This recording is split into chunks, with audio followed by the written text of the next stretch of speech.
Well, moments ago, an alleged gunman was arrested in the aftermath of a mass shooting at Brown University in Rhode Island. 2 people were killed and 9 were injured. CBS's Christian Benavides filed this report shortly before that arrest. They're reporting an active shooter. The shots rang out inside the school's engineering and physics building on campus during final exams week. The first calls came in just after 4 in the afternoon. Officers responded, and as they are trained to do, entered that building immediately and began searching for a suspect. Late Saturday, Providence police released this video of an individual described as a person of interest.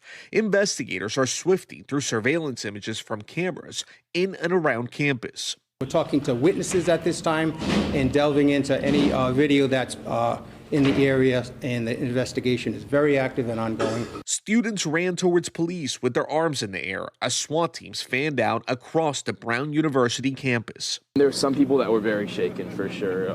Like 2 girls that we were with had been in the building just like moments before and then ran over. The White House said President Trump was briefed on the shooting.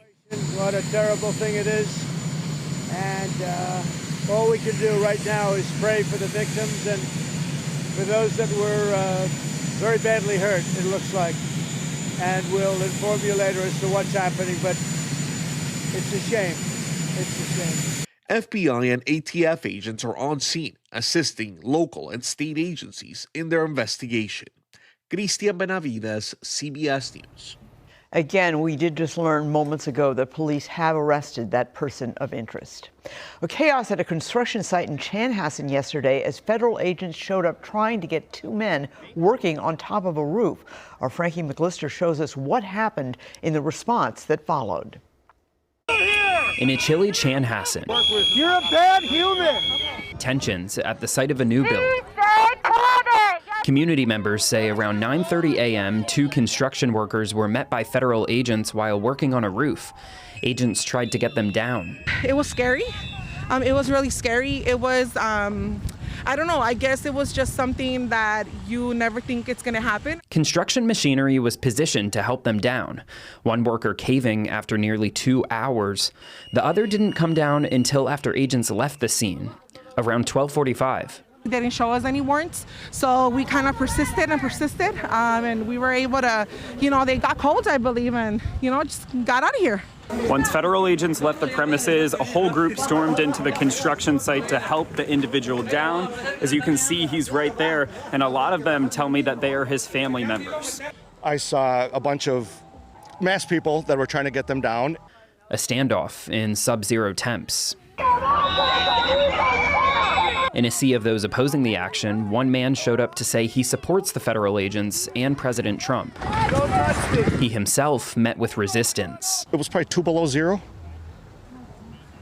and they're building a home. These are not criminals. These are not criminals. These are human beings. Frankie McLister, WCCO News. Those WCCO spoke to say both workers received medical attention and remain healthy. We do not know why the men were targeted. We've reached out to the U.S. Department of Homeland Security to learn more about the operation. ICE has confirmed they have arrested more than 400 people in Minnesota. They released a statement saying that Operation Metro Surge targets the worst of the worst and that Governor Walz and Mayor Fry are letting, quote, monsters and predators roam free. Minneapolis council members say ICE is targeting people based on skin color. Councilmember Arun Chowdhury says they are trying to intimidate all of us and also divide us and to say that one part of our community is garbage or dangerous when that is absolutely wrong. Governor Tim Walz on Friday blasted the Trump administration, calling the immigration crackdown chaotic and said it does nothing to help fight fraud. The Trump administration has opened several investigations related to fraud in Minnesota that may total more than $1 billion. On Friday at the Capitol, the governor named Tim O'Malley as the new statewide fraud czar. He's a former FBI agent and was head of the state BCA under Republican Governor Tim Pawlenty. Well, I'm honored that Governor Walz has asked me to assist in combating fraud here. Know that I'm not here to serve him. I'm not here to serve any individual, and I'm not here to serve a political party. I'm here to serve Minnesotans. State officials say investigations have already identified new cases of fraud. Meanwhile, federal investigators say they will dig deeper to determine if Minnesota fraud money fueled terrorism overseas. Treasury Secretary Scott Bessent on Friday said egregious fraud in Minnesota has cost taxpayers hundreds of millions of dollars, including funds sent to Somalia through money service businesses. Bessent says they will order enhanced reporting requirements for money services suspected of illegal activity. Earlier this month, he said he would look into those claims. Businesses help divert money from Minnesota to terrorist organizations like al-Shabaab in Somalia.